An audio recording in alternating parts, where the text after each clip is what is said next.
عالمی بینک نے اپنی رپورٹ میں کہا ہے کہ پاکستان میں گزشتہ مالی سال میں حیران کن معاشی بہتری ہوئی ہے۔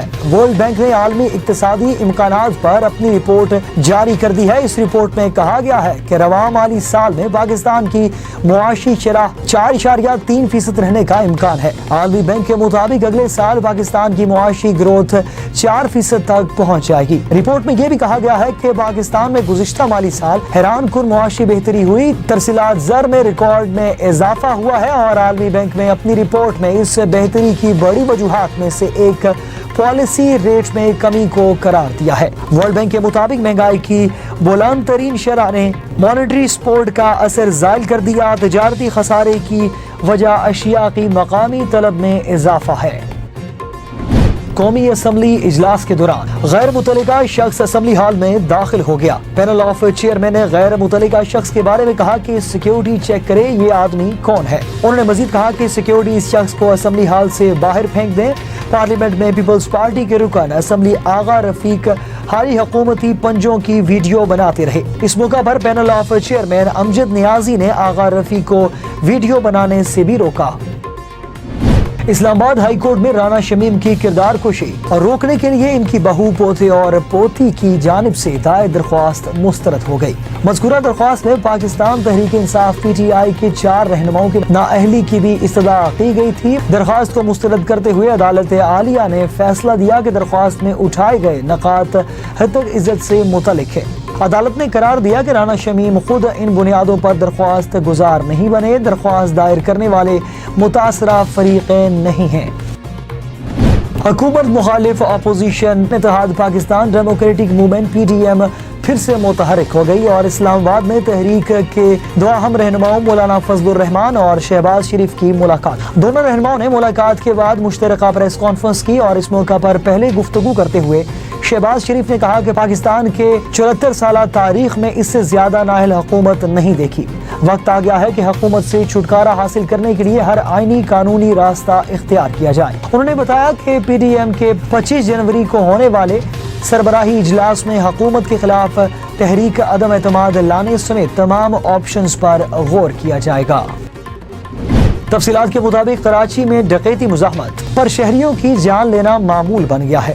کلفٹن شون سرکل کے قریب مسلح ملزمان نے بینک سے نکلنے والے شخص سے لوٹ مار کی اور مزاحمت کرنے پر شہری کو گولیاں مار دی، جبکہ تقریباً 75 لاکھ روپے کی رقم لوٹ کر فرار ہو گئے۔ ایس پی کلفٹن ابریز عباسی نے بتایا کہ مقتول قریبی بینک سے رقم نکلوا کر اپنے بھائی کے ہمراہ جا رہا تھا کہ انڈر پاس سے قبل ملزمان نے روکا اور مزاحمت پر فائرنگ کی۔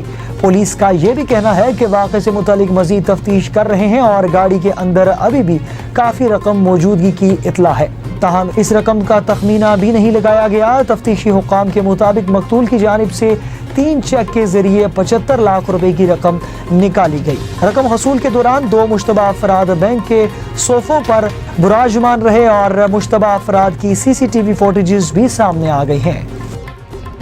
تفصیلات کے مطابق اسلام آباد ہائی کورٹ کے چیف جسٹس اطہر من اللہ نے وزیر اعظم کی نااہلی کی درخواست پر سماعت کرتے ہوئے تحریری حکم نامہ جاری کر دیا۔ حکم نامے میں کہا گیا ہے کہ درخواست گزار ذاتی طور پر پیش ہوا، تاہم پیش کی گئی درخواست پر غور کے لیے کوئی جائز بنیاد نہیں اٹھائی گئی۔ اس ادعا سے واضح ہے کہ عارضی گزار غلط انکوائری کا مطالبہ کر رہا ہے اور چیف جسٹس اطہر من اللہ نے ریمارکس میں کہا کہ قانونی چارہ جوئی اور عدالتی فارمز کو غیر ضروری سیاسی مواد سے پاک کرنے کی ضرورت ہے، اس لیے یہ عدالت اس پیٹیشن کو فضول قرار دیتی ہے۔ عدالت نے فضول درخواست دائر کرنے پر عرض گزار کے خلاف 10,000 جرمانہ بھی عائد کر دیا۔ عدالتی حکم میں کہا گیا ہے کہ درخواست گزار جرمانہ 3 دن کے اندر ادا کرے۔ حکم نامے کے مطابق جرمانے کی رقم عدالت کے ڈپٹی رجسٹرار جوڈیشل کے پاس جمع کرائی جائے گی اور یہ رقم مجاز اتھارٹی فنڈ میں منتقل کی جائے گی۔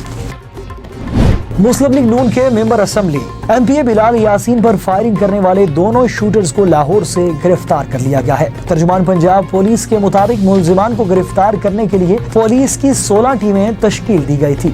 رات گئے سی آئی اے پولیس نے 10 مختلف مقامات پر چھاپے مارے اور اس دوران دونوں ملزمان کو شادرہ کے علاقے سے خفیہ آپریشن کے بعد گرفتار کر لیا گیا ہے۔ ترجمان پنجاب پولیس کا یہ بھی کہنا ہے کہ کل صبح ملزمان کو شناخت پریڈ کے لیے عدالت میں پیش کیا جائے گا۔ ترجمان کا کہنا ہے کہ بلال یاسین پر فائرنگ کیس میں متعدد لوگوں کو شامل تفتیش کیا گیا تھا۔ سہولت کار ساجد اور فخر عالم اسلحہ ڈیلر کو بھی گرفتار کر لیا گیا ہے، اور پولیس ذرائع کا یہ بھی کہنا ہے کہ گرفتار شوٹرز کے نام ماجد اور کاشف ہیں۔ گرفتار شوٹرز عرصہ دراز سے بلال گنج کے رہائشی ہیں اور ان کا آبائی تعلق مورکھنڈا نانکانہ صاحب سے ہے، اور ذرائع کے مطابق گرفتار شوٹرز نے حملے کے وقت آئس کا نشہ کر رکھا تھا۔ ملزمان سے نامعلوم مقام پر مزید تفتیش جاری ہے۔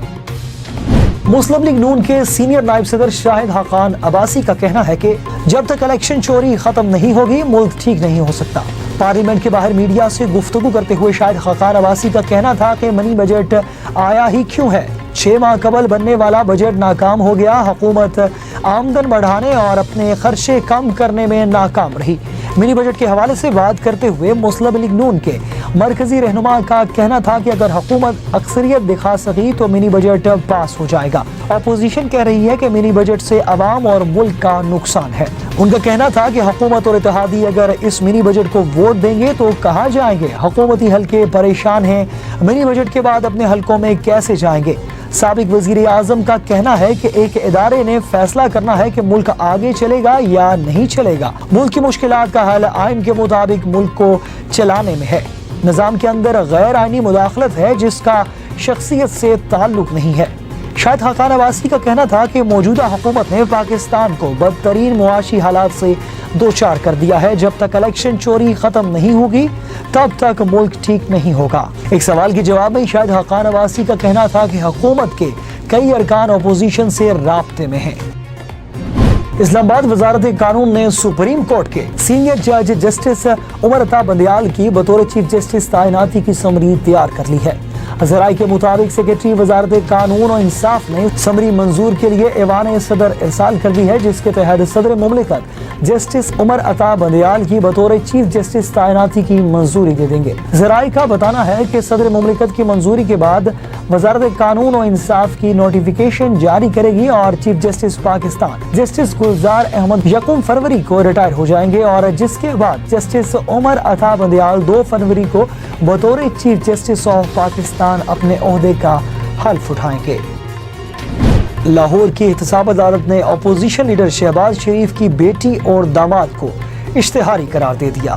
لاہور کی احتساب عدالت میں پنجاب پاور ڈیولپمنٹ کمپنی ایرا اور سرکاری محکموں کے فنڈز کی خرد برد کے کیس کی سماعت ہوئی، جس میں عدالت نے شہباز شریف کی بیٹی رابعہ عمران اور داماد عمران یوسف کو اشتہاری قرار دے دیا۔ عدالت نے رابعہ عمران اور عمران یوسف کی دائمی وارنٹ گرفتاری جاری کر دی اور دونوں ملزمان کی منقولہ اور غیر منقولہ جائیداد ضبط کرنے کا بھی حکم دے دیا۔ عدالت نے کہا ہے کہ ملزمان کو اشتہاری قرار دینے سے پہلے پیشی کے لیے 30 روز کی حتمی مہلت دی گئی، لیکن شہباز شریف کی بیٹی اور داماد نے عدالتی رعایت سے فائدہ نہیں اٹھایا، لہٰذا دونوں ملزمان کی گرفتاری اور عدالت پیشی تک وارنٹ گرفتاری قائم رہیں گے۔ واضح رہے کہ احتساب عدالت میں رابعہ عمران اور عمران یوسف سمیت دیگر ملزمان کے خلاف ریفرنس دائر کیا گیا تھا، جس میں منی لانڈرنگ ایکٹ کی دفعات بھی شامل کی گئی ہیں۔ وفاقی حکومت نے پنجاب حکومت سے نواز شریف کی میڈیکل رپورٹ پر ماہرانہ رائے مانگ لی۔ اٹارنی جنرل آفس نے وفاقی کابینہ کے فیصلے کی روشنی میں پنجاب حکومت کو خط لکھا، جس میں لاہور ہائی کورٹ میں جمع ہونے والی رپورٹس پر متعلقہ ماہرین سے رائے لینے کی ہدایت کی گئی ہے۔ ذرائع کا کہنا ہے کہ ماہرین کی رائے ملنے پر سابق وزیر اعظم نواز شریف کی واپسی سے متعلق آئندہ لاہ عمل اپنایا جائے گا۔ ذرائع کے مطابق ماہرین نے نواز شریف کی صحت بہتر قرار دی تو ان کے معالج سے رابطہ کیا جائے گا۔ واضح رہے کہ وفاقی کابینہ نے نواز شریف کے معاملے پر شہباز شریف کے خلاف لاہور ہائی کورٹ سے رجوع کرنے کا بھی فیصلہ کیا ہے اور اس سلسلے میں اٹارنی جنرل کو درخواست تیار کرنے کی ہدایت بھی جاری کر دی ہے۔ اب تک کے لیے اتنا ہی۔ مزید خبروں اور اپڈیٹس کے لیے دیکھتے رہیے نیوز آئی۔ اللہ حافظ۔